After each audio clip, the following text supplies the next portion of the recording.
नमस्कार दोस्तों, बहुत बहुत स्वागत करता हूं आप सभी का। मायावती जी को लेकर बहुत ज़्यादा चर्चा है। मायावती जी की एक्टिविटी को लेकर चर्चा हो रही है। मायावती जी की अ, विचारधारा को लेकर चर्चा हो रही है। मायावती जी की रणनीति को लेकर चर्चा हो रही है। लेकिन आज हम इस वीडियो में आपको बताएंगे कि मायावती जी की जो पार्टी बीएसपी है वो सत्ता में वापस कैसे आएगी। आज की वीडियो दोस्तों बहुत ज़्यादा इम्पॉर्टेंट होने जा रही है। इससे पहले आपने कई लोगों के कई वीडियोस देखे होंगे और मैं तो मायावती जी के तमाम उन समर्थकों से भी कहूंगा जो लोग बसपा को ऊंचाई पर ले जाना चाहते हैं, वो लोग जरूर वीडियो देखें और पूरा वीडियो देखें, अच्छे तरीके से, केयरफुली, ध्यान से ये वीडियो देखें। और न सिर्फ मायावती जी के समर्थक बल्कि मायावती जी अगर ये वीडियो देखें और इन बातों को अमल में लाएं तो यकीन मानिए बसपा को सत्ता में आने से कोई भी नहीं रोक सकता। दोस्तों, वैसे आपने कई बार बसपा की आलोचना, बसपा की कमियां लोगों से आप सुनते होंगे। बहुत सारे वीडियोस उपलब्ध हैं सोशल मीडिया पर, आलोचना हो रही है। गोदी मीडिया दिन रात बसपा की आलोचना करता ही रहता है। लेकिन आज आलोचना हम नहीं करेंगे। आज हम सॉल्यूशन लेकर आए हैं। आज हम प्रॉब्लम का सॉल्यूशन लेकर आए हैं। अगर मायावती जी ये 5 काम कर लें तो यकीन मानिए जो बीएसपी है, जो एक राष्ट्रीय पार्टी है, वो सत्ता में आ जाएगी। इसे सत्ता में आने से कोई भी नहीं रोक सकता। दोस्तों, वीडियो शुरू करने से पहले बीएसपी के बारे में थोड़ी बुनियादी बातें आपको बताना चाहता हूं। जो बीएसपी है उसकी स्थापना 1984 में हुई है। मानवर कांशीराम जी इसके संस्थापक रहे। मायावती जी फाउंडिंग मेंबर हैं। यहां गौर करने वाली बात यह है कि मायावती जी बीएसपी बनने से पहले ही कांशीराम जी के साथ जुड़ गई थी, तो बीएसपी के गठन में अहम भूमिका मायावती जी ने भी निभाई है। हालांकि मायावती जी जो हैं वो कांशीराम जी को अपना गुरु मानती हैं, सब कुछ मानती हैं। 2001 की बात है जब मानवर जी ने खुद ही बहन जी को अपना उत्तराधिकारी घोषित कर दिया था, और आपको जानकर ये खुशी होगी। और मायावती जी देश की ऐसी पहली सीएम हैं जिन्हें उत्तर प्रदेश की पहली दलित महिला सीएम के रूप में जाना जाता है। मायावती जी 4 बार मुख्यमंत्री रहीं। 2007 से 2012 तक बीएसपी ने पूर्ण बहुमत से सरकार चलाई। पूर्ण बहुमत की सरकार थी तो मायावती जी ने काम भी किया, काम करके दिखाया।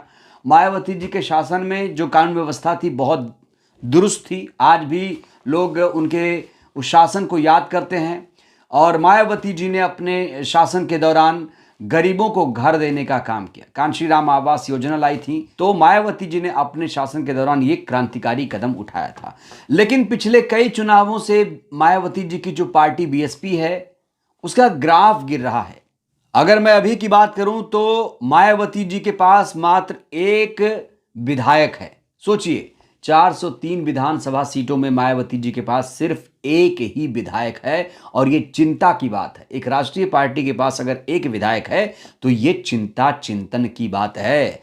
लोकसभा में कोई भी सांसद बीएसपी का नहीं है। 2012 से 2022 तक अगर हम देखें तो बीएसपी का ग्राफ लगातार गिरा है।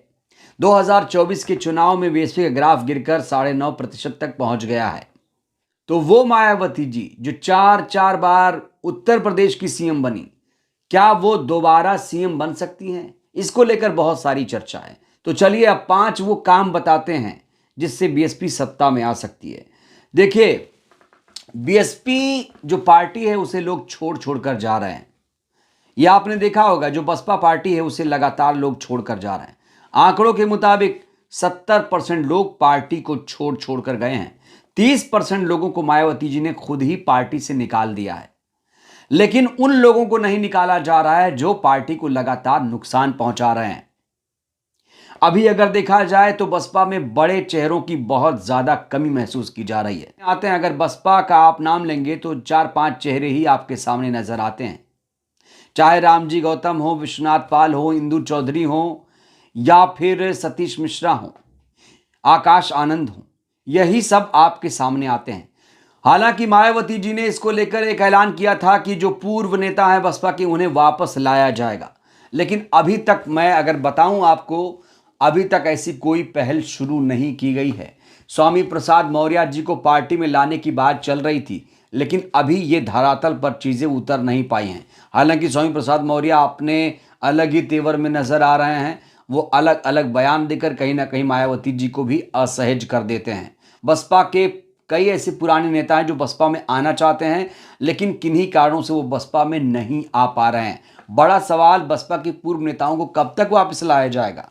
तो जिन लोगों ने बसपा को छोड़ा है, उन पूर्व नेताओं को अगर मायावती जी पार्टी में शामिल करती हैं तो ये पार्टी के सेहत के लिए बहुत अच्छी बात होगी। तो ये पहला काम है। पहला काम यही करना है कि पूर्व नेताओं को फिर से वापस लाना चाहिए। अब दूसरे काम की चर्चा करते हैं। दूसरी कमी बसपा में क्या है? बीएसपी आईटी सेल और बीएसपी प्रवक्ता। दोस्तों, आप किसी भी पार्टी को उठा लीजिए, सारी पार्टियों के पास अपना आईटी सेल है।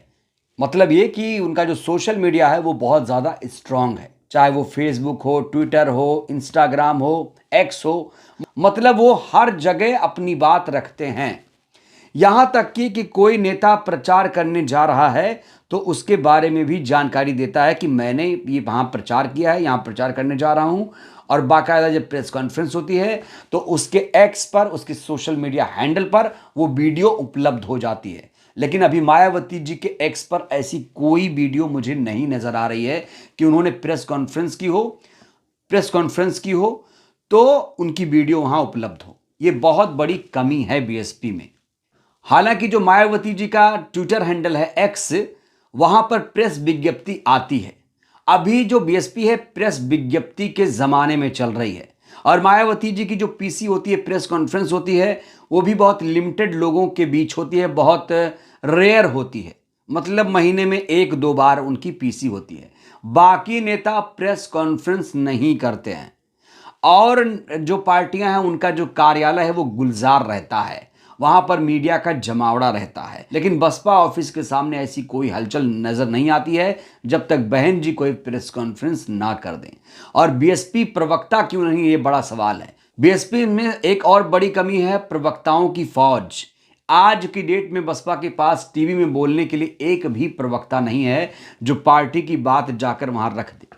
आप देख रहे हैं कि टीवी डिबेट होती है, वहां पर और पार्टियों के जो प्रवक्ता हैं अपना पक्ष रखते हैं, लेकिन बीएसपी ने अभी तक प्रवक्ताओं की फौज नहीं उतारी है। बहुत ऐसे रेयर लोग हैं, मायावती जी को चाहने वाले हैं, जो बीएसपी प्रवक्ता की भूमिका में तो होते हैं, लेकिन उनके नीचे उनका नेम प्लेट में कहीं ऐसा लिखा नहीं होता है कि वो बीएसपी के प्रवक्ता हैं। तीसरे काम की बात करेंगे दोस्तों। तीसरी बड़ी जो कमी है बसपा में वो ये है कि मायावती जी की सक्रियता को लेकर सवाल खड़े हो रहे हैं। मायावती जी पर लगातार ये आरोप लगता रहा है कि बहन जी जो हैं वो घर से कम निकलती हैं और प्रेस कॉन्फ्रेंस बहुत कम करती हैं। जब भी कोई घटना होती है बहन जी घटना स्थल पर नहीं जाती हैं।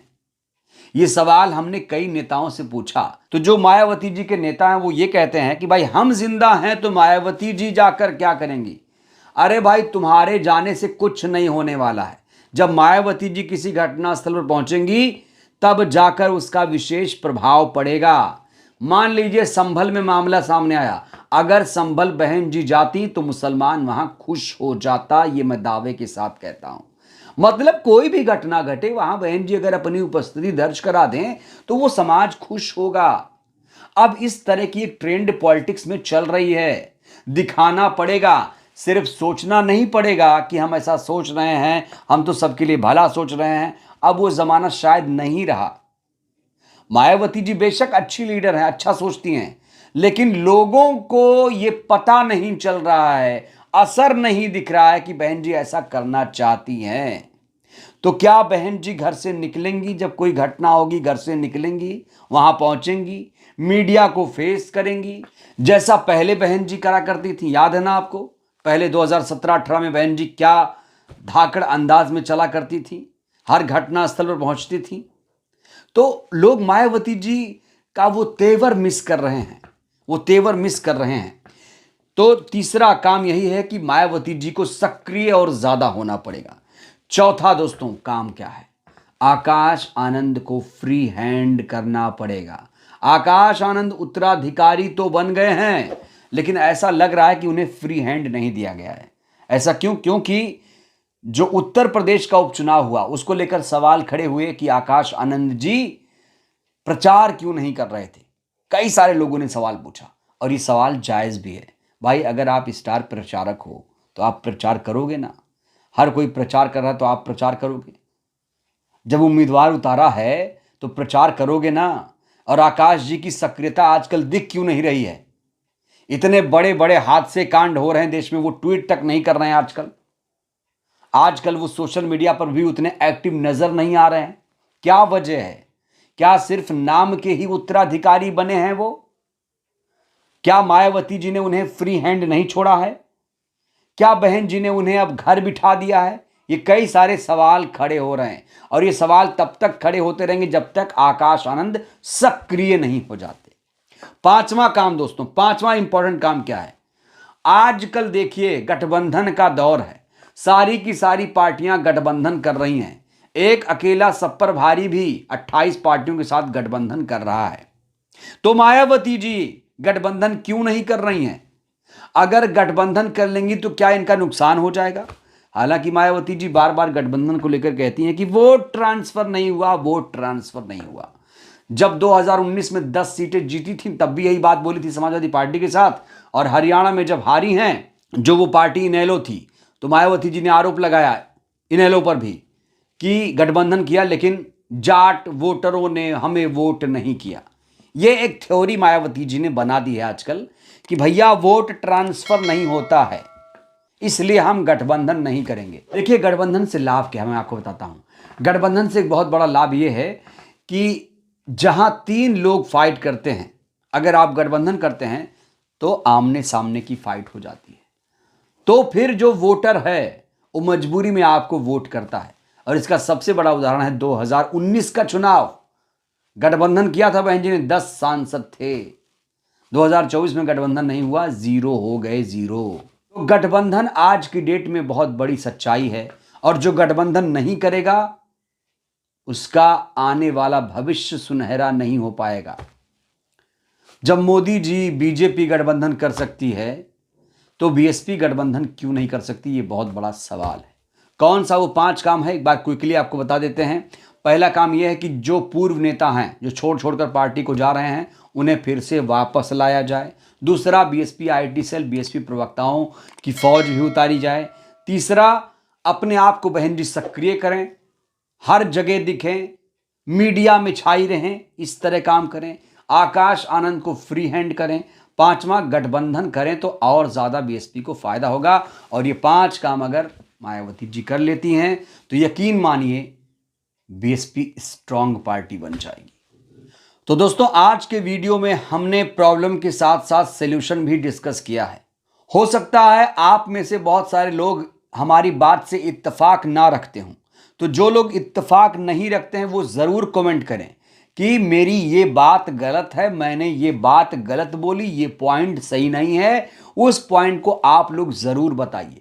तो कमेंट करके आप लोग भी अपनी राय दीजिए जिससे पता चले कि आप लोग क्या सोचते हैं। आप लोग भी अपनी राय दीजिए। बहुत बहुत धन्यवाद।